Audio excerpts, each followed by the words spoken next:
High viewers, good afternoon. Welcome to profit master dot in. ఓవరాల్గా ఇవాళ ప్రధాన దినపత్రికలు అలాగే వెబ్సైట్స్లో ఉన్న కొన్ని మెయిన్ హెడ్లైన్స్ని తీసుకుందాం.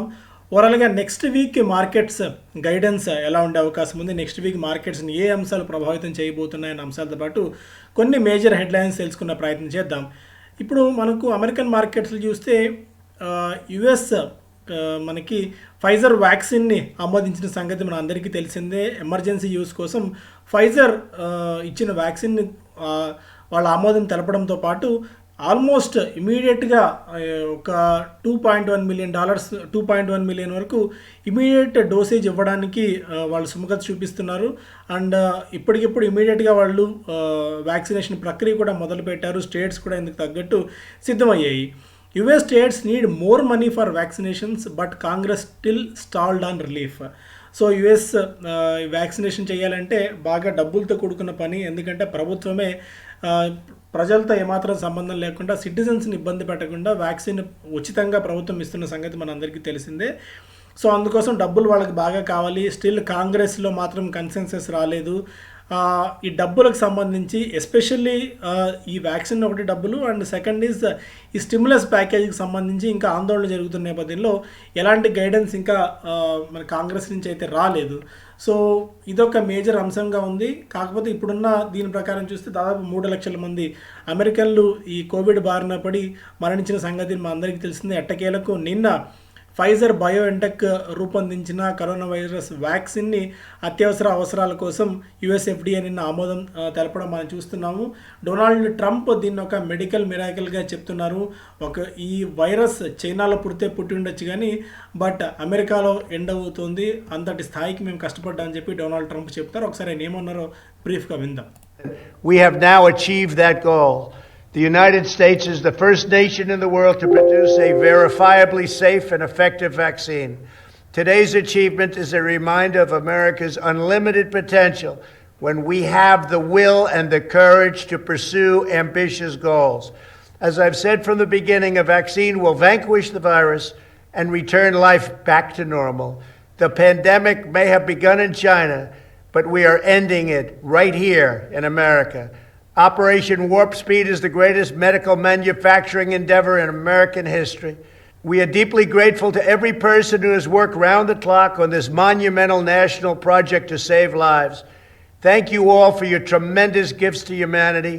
God bless you, God bless the United States of America, and God bless the world. Thank you. So Donald Trump చేసిన tweet అది మొత్తం 3 నిమిషాల పైన ఉంది. మనం కొన్ని ఇంపార్టెంట్ పాయింట్స్ మాత్రమే తీసుకున్నాము. సో హ్యుమానిటీకి ఒక పెద్ద మేలు చేశారు. ఈ మేలు చేసిన ఈ ప్రాజెక్టులో పనిచేసిన వాళ్ళందరికీ కృతజ్ఞతలు చెప్తూ చైనాను మరొకసారి పరోక్షంగా విమర్శించారు. చైనా నుంచి ఈ వైరస్ మొదలైంది, బట్ యుఎస్ ఉన్న శక్తి సామర్థ్యాలు, యుఎస్కు ఉన్న మ్యాగ్నానిమిటీ వల్ల ఈ వ్యాక్సిన్ 9 నెలల్లోనే 95% ఖచ్చితత్వం ఉన్న వ్యాక్సిన్ తీసుకురాగలిగాము. అది తమ వల్లే సాధ్యమైందని చెప్పి మరొకసారి ఆయన చెప్పారు. సో డొనాల్డ్ ట్రంప్ మేబీ ఇది ఒక లాస్ట్ అఫీషియల్ వీడియో అయ్యుండొచ్చు. తర్వాత నెక్స్ట్ మంత్ నుంచి ఆయన ఇంకా జో బైడెన్కు పగ్గాలు అప్పగించి పక్కకు తప్పుకోవాల్సిన ఇది. సో ఫైనల్ స్టేట్మెంట్ అయ్యుండొచ్చు డొనాల్డ్ ట్రంప్ది అధ్యక్షుడిగా ఉన్నప్పుడు. So Donald Trump we are missing you in sense మార్కెట్స్ని ఒక రకంగా దౌడు తీయించడంలో డొనాల్డ్ ట్రంప్ ఒక చాలా కీలక పాత్ర పోషించారని చెప్పుకోవచ్చు. ఇంకో భాషలో చెప్పాలంటే నాస్డాక్కి, డౌజోన్స్కి ఒక కేర్ టేకర్గా అంటూ ఒక సీఈఓగా వ్యవహరించారు. ఆయన యూఎస్ ప్రెసిడెంట్ కంటే కూడా ఎక్కువగా మార్కెట్స్ మ్యాన్గా పేరు తెచ్చుకున్నారు. ఎప్పటికప్పుడు ఇండెక్స్లు కొత్త రికార్డుని బ్రేక్ చేసిన ప్రతిసారి ట్వీట్ చేస్తూ షేర్ హోల్డర్స్లోను, ఇన్వెస్టర్స్లోను, ట్రేడింగ్ కమ్యూనిటీలోను బాగా పేరు తెచ్చుకున్న డొనాల్డ్ ట్రంప్ని మార్కెట్స్ అయితే మిస్ కాబోతున్నాయి. ఇక ఇండియన్ మార్కెట్స్ పరంగా చూస్తే ఈ వారం ఏ అంశాలు మార్కెట్స్ని ప్రభావితం చేసే అవకాశం ఉంది అని చెప్పి ఒకటి మనకు ఇన్ఫ్లేషన్ డేటా, ఒకటి సెంట్రల్ గవర్నమెంట్ విడుదల చేయబోయే ఇన్ఫ్లేషన్ డేటా, మనకి నవంబర్ డేటా రాబోతుంది ఈ వారం. ఓవరాల్గా ఆర్బీఐ స్టాన్స్ అంటే ఆర్బీఐ ఈ పాలసీని మళ్ళీ తీసుకురాబోయే పాలసీని అకామిడేటివ్ స్టాన్స్లో ఉంచుతుందా లేదా అనేందుకు ఈ ఇన్ఫ్లేషన్ డేటా అనేది చాలా కీలకంగా మారబోతోంది.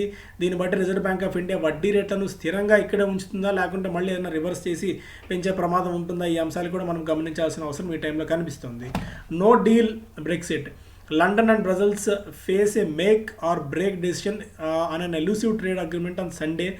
ఇదొక కీలకమైన అంశం యూరోప్ నుంచి మనకు వస్తుంది. సో దీన్ని కూడా చాలా కీన్గా అబ్జర్వ్ చేయాలి. ఎఫ్ఐ ఫ్లోస్ ఒకటి నవంబర్లో దాదాపు 65,000 కోట్ల రూపాయల మేర ఎఫ్ఐ నిధులు మన మార్కెట్స్లోకి వచ్చి పడిన సంగతి మన అందరికీ తెలిసిందే. డిసెంబర్లో ఇప్పటివరకు దాదాపు 34,000 కోట్ల రూపాయల మేర డబ్బులు మన మార్కెట్స్లో ఇన్వెస్ట్ చేశారు ఎఫ్ఐలు. స్టిల్ ఇంకా మనకు హాఫ్ వే 15 డేస్ అంటే ఒక హాఫ్ మాత్రమే అయింది, హాఫ్ మార్క్. తర్వాత మనకి ఇంకా చాలా హాఫ్ దూరం ఉంది ఈ నెలలో. సో ఇంకా ఈ లెక్కన ఈ వేగాన్ని బట్టి చూస్తున్నట్టయితే ఇంకా ఎంతవరకు వీళ్ళు ఇన్వెస్ట్ చేస్తారో తెలీదు. But mostly December 15th second week ending or third week starting నుంచి హాలిడే మోడ్లోకి ఎక్కువగా చాలామంది జనాలు వెళ్తారు FIIs and most of the US markets. కాబట్టి ఇక్కడి నుంచి అయినా కొద్దిగా లిక్విడిటీ తగ్గచ్చేమో అన్న ఒక ఫీల్ కూడా ఉంది. బట్ ఎవరు దాన్ని ఖచ్చితంగా చెప్పలేకపోతున్నారు. And Burger King IPO list కాబోతున్న సంగతి మన అందరికీ తెలిసిందే. గ్రే మార్కెట్లో 75% దాకా ప్రీమియంను ఈ బర్గర్ కింగ్ ఐపీఓ తీసుకుంటుంది. మండే రేపు ఉదయాన్నే మనకి బర్గర్ కింగ్ ఐపీఓ లిస్ట్ కాబోతున్న సంగతి మనందరికీ తెలుసు. అలాగే ఐపీఓ ఇంకో కొత్త కంపెనీ మిసెస్ బెక్టార్ ఫుడ్ స్పెషాలిటీస్, ఈ ఐపీఓ కూడా సబ్స్క్రిప్షన్ ప్రారంభం కాబోతుంది 15వ తారీఖు నుంచి. 286, 288 ప్రైస్ బ్యాండ్ మధ్య ఈ స్టాక్ని ఐపీఓ ద్వారా ఆఫర్ చేస్తున్నారు. ఇక బర్గర్ కింగ్ పరిస్థితి ఏంటి, ప్రాఫిట్ బుక్ చేసుకోవాలా? సో మోస్ట్ ఆఫ్ ది మన రీటైల్ కమ్యూనిటీ అంతా కూడా అధిక శాతం ఇనీషియల్గా గెయిన్స్ కోసమే ఈ బర్గర్ కింగ్ ఐపీఓకి అప్లై చేశారు. చాలా తక్కువ ప్రైస్ బ్రాకెట్లో ఉంది కాబట్టి చాలామంది ఇన్వెస్ట్ చేసి అందుకే అత్యధిక శాతం ఓవర్ సబ్స్క్రిప్షన్ అయింది ఈ బర్గర్ కింగ్ ఐపీఓ. సో ఇనీషియల్గా ప్రాఫిట్ బుక్ చేసుకున్న మళ్ళీ ఒకవేళ లోయర్ లెవెల్స్ దగ్గరికి ఎప్పుడన్నా వచ్చినప్పుడు మార్కెట్స్లో ఏదైనా సెల్లింగ్ వచ్చినప్పుడు అప్పుడు ఇన్వెస్ట్ చేసుకోవచ్చేమో. సో ఇలాగే ఇప్పటికిప్పుడు భారీగా ఇది పెరిగిపోయే ఇదైతే ఏం కనిపించట్లేదు. ఎందుకంటే ఒక రకంగా చెప్పాలంటే లాస్ మేకింగ్ కంపెనీ, వాల్యుయేషన్స్ చాలా ఎక్కువగా ఉన్నాయి, ప్రైజింగ్ పాయింట్ ఒకటి బాగా అట్రాక్టివ్గా ఉండడం వల్ల ఈ జంప్ మనం దానికి తోడు ఇప్పుడు లిక్విడిటీ బాగా వస్తుంది కాబట్టి ఈ వేటలో లేకుంటే ఈ జోరులో ఇది కూడా కొట్టుకుపోయింది బర్గర్ కింగ్ ఐపీఓ కూడా.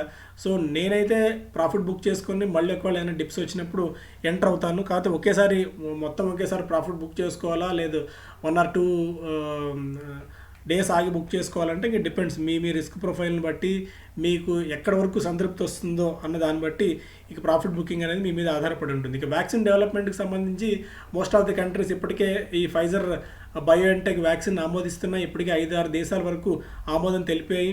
ఇండియా కూడా రేపో మాపో ఈ ఫైజర్ వ్యాక్సిన్కి ఆమోదం తెలుపుతుందా లేదా అన్నది చూడాలి. సో ఇంకొకటి మన దేశీయంగా తయారవుతున్న ఈ భారత్ బయోటెక్ సంబంధించి, అలాగే మనకి ఈ సీరం ఇన్స్టిట్యూట్ ఈ ఆస్ట్రాజెనకాతో వాళ్ళు చేస్తున్న దీని గురించి ఇంకా ఒక క్లారిటీ రావాల్సిన అవసరం ఉంది.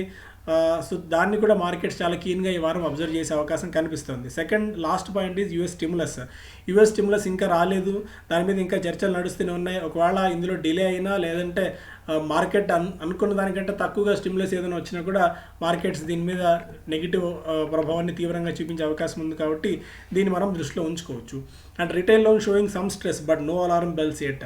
సో కొద్దిగా బౌన్స్ రేట్స్ పెరుగుతున్నాయని చెప్పి national automated clearing house NACH data బట్టి చూస్తే అర్థమవుతుంది.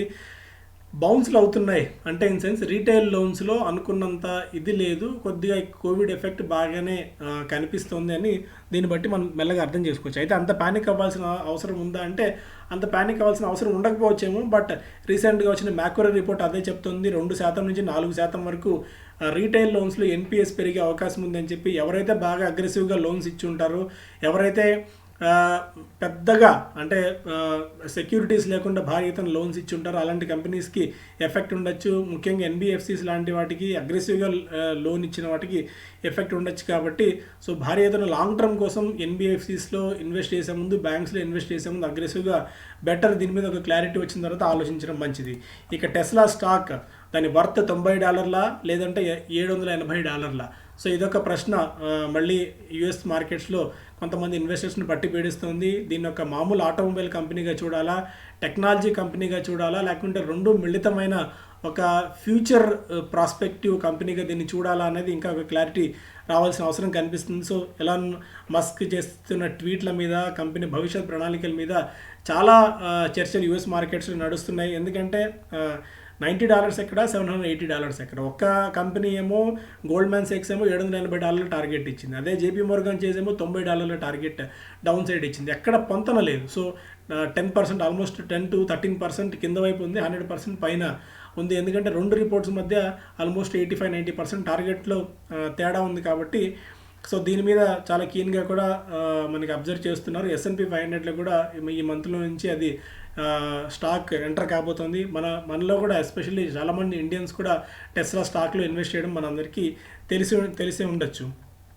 ఇక a stock traders guide to the global Covid vaccine rollout. So గ్లోబల్గా ఏం జరుగుతుంది, కోవిడ్ వ్యాక్సిన్ వచ్చిన తర్వాత ఏ కంపెనీస్ బాగా పెరుగుతున్నాయని చెప్పి ఒక డిస్కషన్ నడుస్తుంది. With multiple vaccine types, distribution chains involves hundreds of businesses from airlines to makers of freezers, vials and disposable needles, and thousands of staff working to get shots from laboratory floors to the arms of population around the world. So ఈ మన ఫ్యాక్టరీలో అనుకోవచ్చు, లేదంటే తయారు చేస్తున్న plants నుంచి జనాల చేతుల్లోకి షార్ట్స్ పడేంత వరకు ఏదైతే ఆ చైన్ ఉంటుందో ఆ చైన్లో ఉన్న అన్ని వ్యాపారాలు ఇప్పుడు బాగా బ్లాజమ్ అవుతున్నాయి, చాలా పెరుగుతున్నాయి.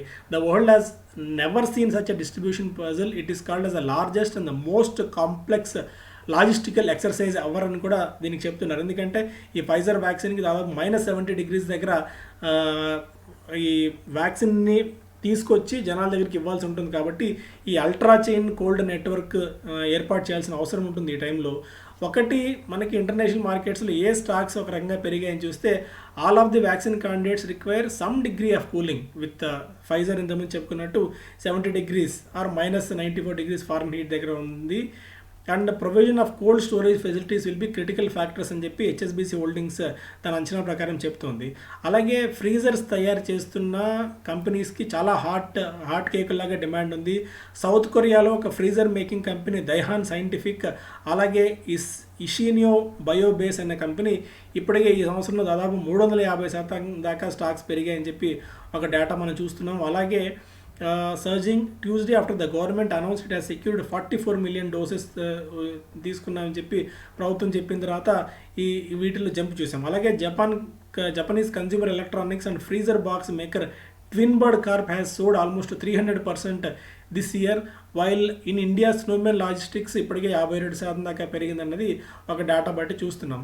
జర్మనీకి చెందిన VAQ-Tech AG దాదాపు 200% ఈ సంవత్సరంలో పెరిగింది. వీళ్ళు థర్మల్ కంటైనర్స్ని తయారు చేస్తారు వ్యాక్సిన్స్ కోసం, ప్రపంచంలోని ప్రముఖ ఫార్మా సంస్థల కోసం. అలాగే యుఎస్లో ట్రాన్స్ టెక్నాలజీస్ దాదాపు 36% దాకా పెరిగింది.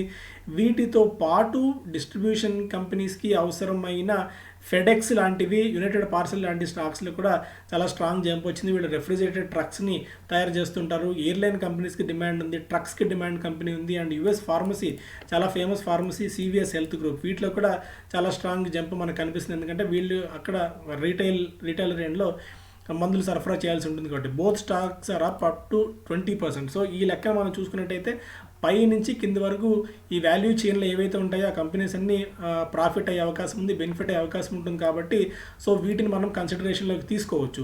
సో ఏ కంపెనీస్ చెప్పండి అంటే మనం ధైర్యంగా ఇప్పటికిప్పుడు చెప్పలేము, ఎందుకంటే స్టాక్స్ అన్ని బాగా పెరిగి ఉన్నాయి.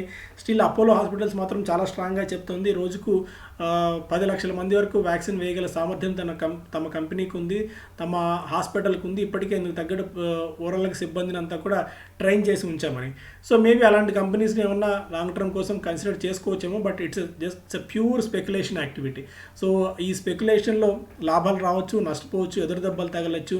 సో ఈ స్పెక్యులేషన్లో మనం పాల్గొంటున్నామంటే మాత్రం అందుకు తగ్గట్టు మెంటల్గా, ఫిజికల్గా, ఫినాన్షియల్గా అన్నిట్లా ప్రిపేర్ అవుతే మాత్రమే ఇలాంటి స్పెక్యులేటివ్ యాక్టివిటీలోకి మనం దిగచ్చు. Logistic related stocks, airline related stocks, ఈ ఫ్రీజర్ తయారు చేసే కంపెనీస్, సిరంజెస్, వైల్స్ తయారు చేసే కంపెనీస్, వీటన్నిటిలో కూడా షార్ట్ టర్మ్ కోసం బెట్ చేయాలంటే మాత్రం అందుకు తగ్గట్టు 100% రిస్క్ ఉంటుందన్న సంగతి మనం గుర్తుపెట్టుకునే దిగాలి. ఇక టాన్లా సొల్యూషన్స్ గురించి చాలామంది అడుగుతున్నారు. టాన్లా solutions now Hess become టాన్లా platforms.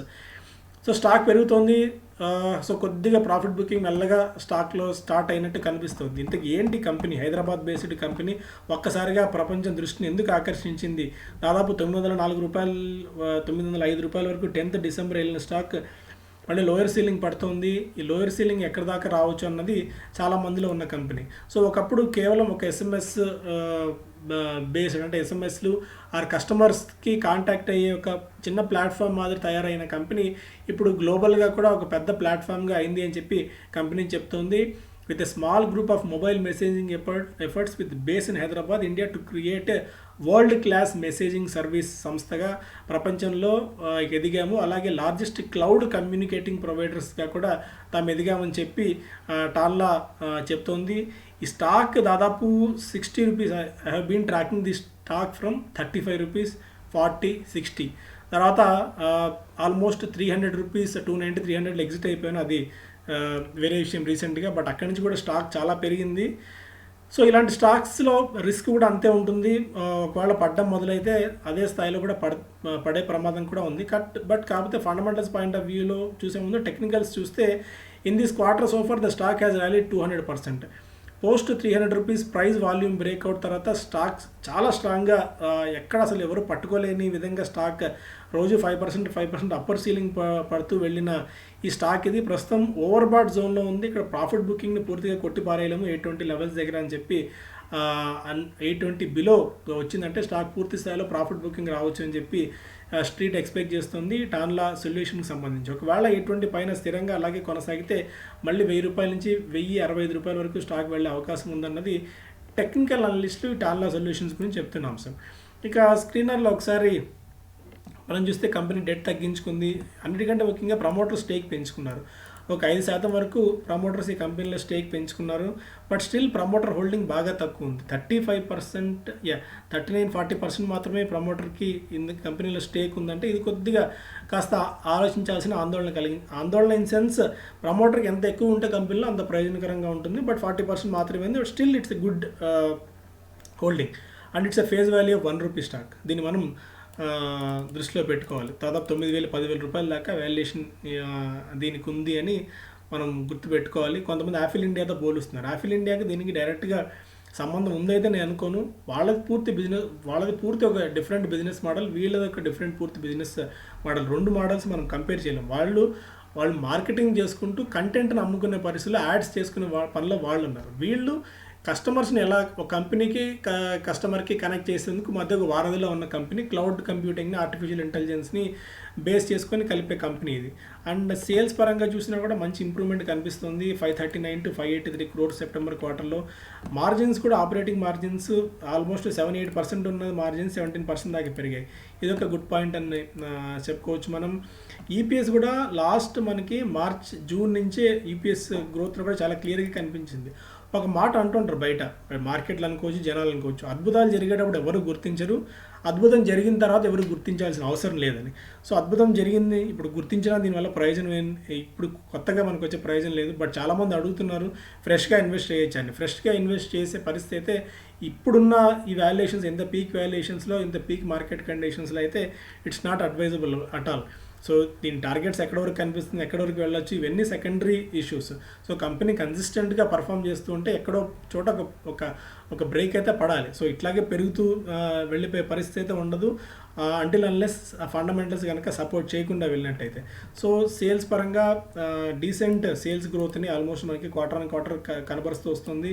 March last year నుంచే ఎగ్జాక్ట్గా కంపెనీకి గ్రోత్ స్టార్ట్ అయింది. మార్జిన్స్ బాగా పెరుగుతున్నాయి. ఈపీఎస్లో కూడా మంచి గ్రోత్ రావచ్చని ఎక్స్పెక్ట్ చేస్తుంది. షేర్ క్యాపిటల్ ఇంకోటి ఏంటంటే బ్యూటీ చిన్న ఈక్విటీ, 14 crores ఈక్విటీ మాత్రమే ఉంది. రిజర్వ్స్ కూడా కంపెనీ దగ్గర బాగానే ఉన్నాయి. డెట్ పెద్దగా కంపెనీకి లేదు. సో దాని గురించి పెద్దగా ఆందోళన పడాల్సిన అవసరం లేదు.